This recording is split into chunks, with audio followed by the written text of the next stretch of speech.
Hello, my name is Gabrielle Tardif, and I am a mother, first and foremost, of the most beautiful children who happen to have special needs. I am also a writer, a project manager, and now the host of this podcast. Who even am I really? And the reason why I started this or wanted to start this podcast and the content of this podcast intro today is why I wanted to go about it, about starting this podcast, why it's interesting to me, and also what I learned in my experience as the mother of two special needs children. So I noticed that I really loved learning about myself and discovering about myself and others, self-awareness, self-discovery. And I love learning in general. I'm one of those people that's always in a class or two or three. And this podcast, the idea of it is a very selfish one to start with. Me, so me wanting to discover different tools that other people have used to discover themselves and how they went about it and how those tools work and what that could bring to me and others and help evolve our self-awareness and knowledge of self. And so basically it's just a very selfish undertaking. And so I wanted to start first with my little story. So who I thought I was and why I thought that. And I'll do a really short version of this. So I spent my early childhood in New Zealand. We came to Canada. And then at an early age, I was kind of an adventurer, an explorer. I loved traveling. I mean, even before the age of 15, I was, traveling to places, met up by people alone. So I was doing all of that alone. This big adventurer, a bit eccentric in clothing and projects, always with the weird projects, but very much a performer in school, etc., academically. At 20, I went to Peru to do a humanitarian project. I'd found this guy online, this old guy, and this was a few decades back, so you can imagine that it wasn't the safest thing to do, but I did it, and I'm lucky enough to come out unscathed. In Peru, I met my husband, and so we met. I was 20. We spent 5 months together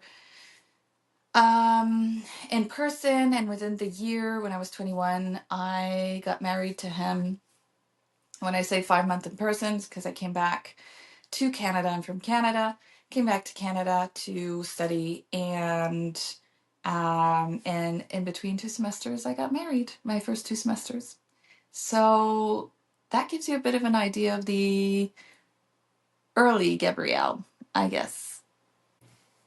Now comes a different part. So when I went into the work environment, I realized how much of a performer I was. And so being promoted, leadership roles, um, it was, I fell into what I thought I was supposed to be doing. And it looked like that for a few years until I left to do my own thing and make sure I was going to carry my first baby in more stress-free environment.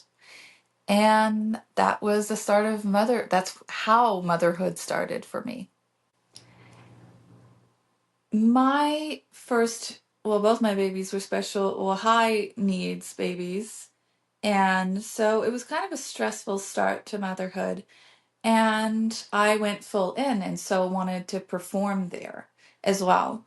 And like many mothers, I became kind of a shell of myself. And I felt like that eccentric person, hyper curious, always into so many projects, travel, whatnot, became kind of a machine, if you will, a performative machine. I even felt like I was wearing a uniform, if you will. What was the point in even getting dressed up? I was just wearing yoga pants and I guess a sweatshirt. I'm not even sure. So I really became a shell of that person, even though beneath I still had those projects and I was still looking to, yeah, manage projects. I was working independently, managing my projects, and starting some really cute, nice little businesses.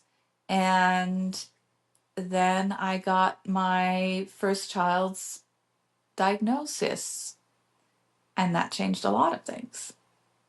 So when I first got that first diagnosis, and it was a developmental one, so developmental language disorder.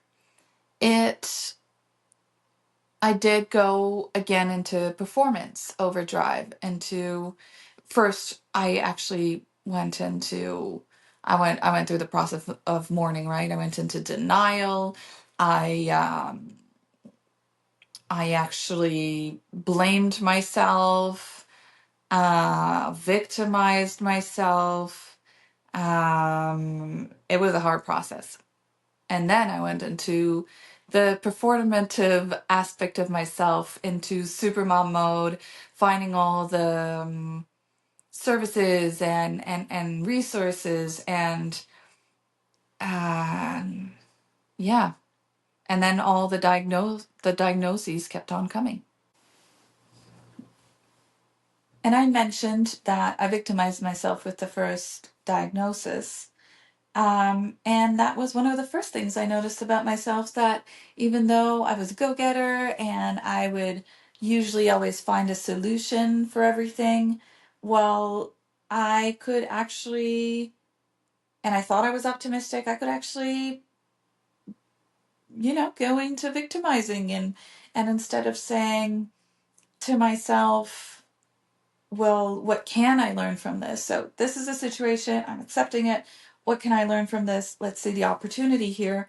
I'd be like, why do I have to go through this? Why do my children have to go through this? And that is one of the things that I learned about myself, and I built self-awareness on. And I'm very glad to have, and I want to mention here, because I haven't before, I wouldn't change my life for any other life. I am the luckiest. I am grateful. I have the most beautiful children, and I'm going through the life that I have, and that, the cards that have been dealt for me. And there was a mourning process for sure, but I just wanted to say that I am a very grateful person. And I'm grateful now. I wasn't always grateful, but I am grateful now. And that was also a process. It was a process to realize when I was being performative, to realize when I was victimizing myself, and that because the challenges kept on coming, the diagnoses kept on coming. I mean, amongst all of that, I did actually miscarry twice as well.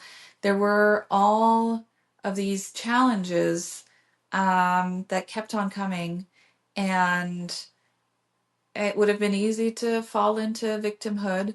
Um, but I started asking myself one question, and that question led me to learn what the the biggest lesson, I mean, the biggest tool, if you will, of having this life with my two children that are special needs children, is what kind of example do I want to set for my children? And not only in actions, because children can see right through you. Everybody, you can feel when somebody is not being authentic or honest. We can feel that with other people. You can say whatever you want when you're not walking the walk. Um, other people will feel it, and children do too. And so that was a game changer for me. What kind of person, what kind of example do I want to set for my children? So I started asking, okay, what kind of example do I want to set for my children? And that's how I started imagining this person. How would she act? How would she feel? I mean, acting is one thing, feeling is another. How would she act? How would she feel in these different situations? And then I would think up the answer to that.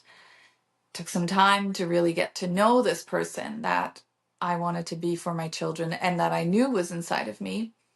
But I started by tentatively acting out these things, acting out the habits that this person would have, the tone that this person would have.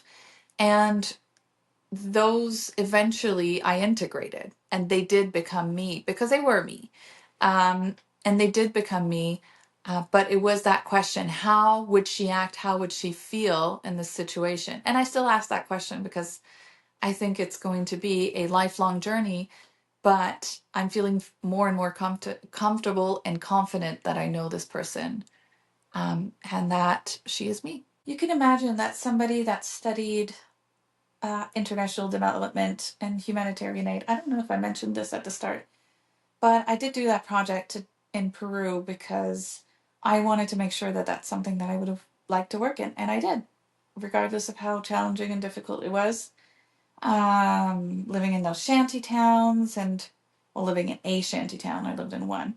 Living in the shanty town and working in others, and I liked it. And so but what I was wanting to say is that you can imagine that a person like that, that's always volunteering, always doing this, always doing that, may have a martyrdom streak. And I realized that that was an issue of mine. Why did I want to be a martyr? Where did that come from? And what was it meant to bring to me? What was I getting from that? Because as much as you do those types of things, sometimes you do them because you feel like they're going to give you safety. Sometimes you do them because you think they're going to give, in my case, safety. Yes, I feel safety within relationships. In my case, it would also be self-worth. Am I am I worthy of being here on this earth? Am I worthy of being amongst this group? Am I worthy? So I noticed that in being the mother. So thinking, well, how would this person act? Well, she wouldn't act like a martyr, first and foremost. And then, well, why am I? So then why am I acting this way? And so I did all that work to understand that and to understand what it was bringing to me. And also understanding that that's not the kind of example. So I go back to, what kind of example do I want to be for my children? What kind of model do I want to be for them? And I have an eldest child that's quite sensitive, and I was not hoping for him to become a martyr. I can tell you that. So that was a big one too, and I didn't want that for him. I want him to know that he's worthy just because he's him and he exists. And to me, he's perfection, and perfection means it means flaws, means qualities, means everything. And that's something that I learned from being a parent to special needs children. It's also by being a parent to special needs children that I understood that control wouldn't cut it, because when you have challenges that affect the health, the development of your children, at one point, you have to have some sort of intuitive trust, spiritual trust. People use all sorts of terms for this. They use God, they use spirit, they use everything, but just trust in life, in the universe. Other people use that term. And at one point I realized, you're working so hard at this. You cannot control it all. You cannot control all the moving pieces. You cannot control how the diseases, even though you can do your best, cannot control how these different things progress. And I go back to to that question, what kind of example do I want to be? Do I want to instill that fear in my children that they need to control absolutely everything, or that they can do their best and have some sort of trust in life, right? So I started thinking, well, how can I live and breathe that? And I'm still working on that. Another big thing for me was fitting the mold. So, as I explained, I'm a little bit of an adventurer, but when I got to adulthood and when you become a parent, it feels like you want to fit the mold maybe a little bit more. Anyways, at least in my case, it was the case for me.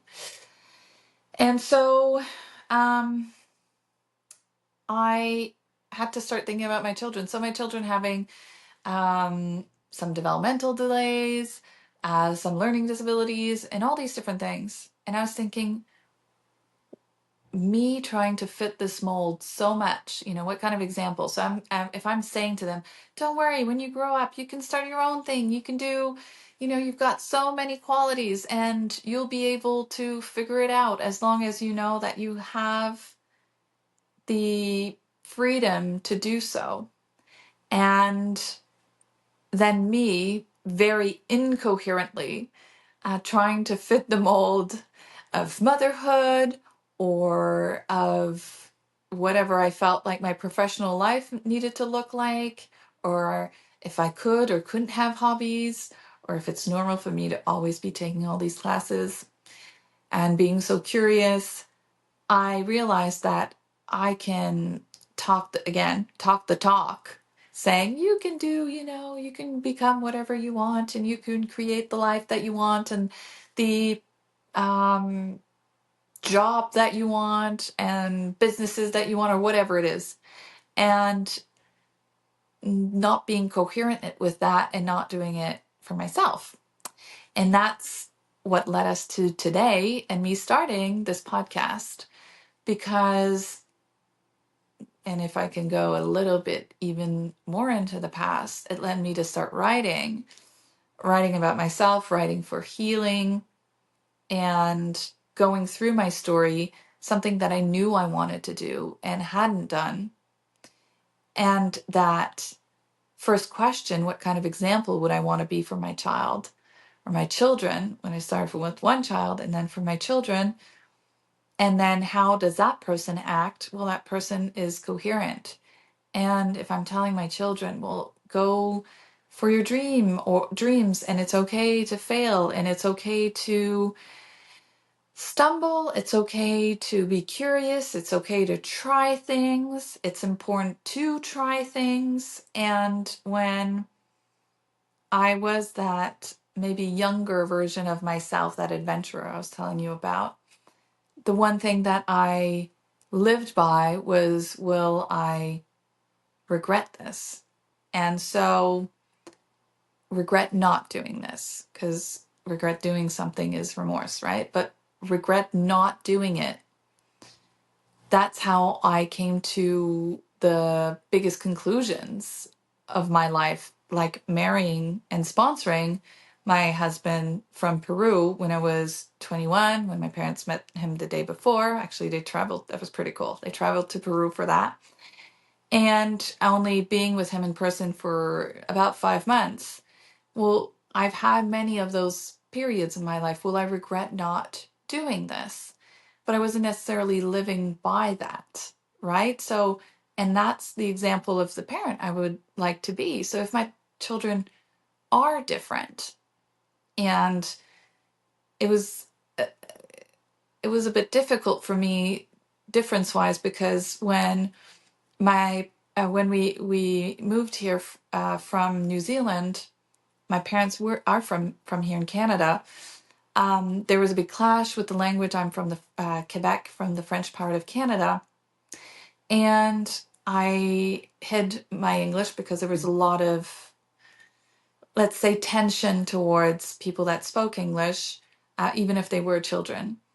And moving to the city now, where I am in Montreal, I thought we would be very safe because there's so much difference here, because it's intercultural, because all the different languages in my family being interracial, intercultural. and with multilingual, that we wouldn't be any different. And it's true, we're not any different from anybody. And but difference was came to us very in another way, with all the the the, the disability, the developmental needs, the understanding that life would be different for those children. And so I was thinking, ooh, well, I was running away to hide in the safety of the city in diversity, but difference is going to show up regardless. And so I feel like within that understanding, it led me to think, well, why don't I become more self-aware of myself? Because why don't I discover myself? Because there's no hiding from difference. There's only showing up in your difference. And that's the type of person that I wanted to be for my children.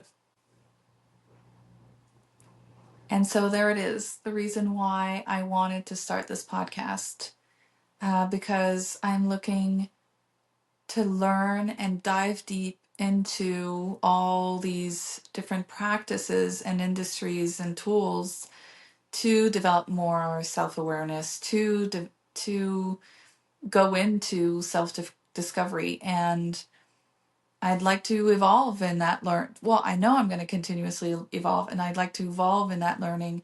And hopefully other people can learn from different people, all these different people in different industries and with their different experiences. And well, I hope to see you in the next episode, and I'm really excited about you meeting our first guest.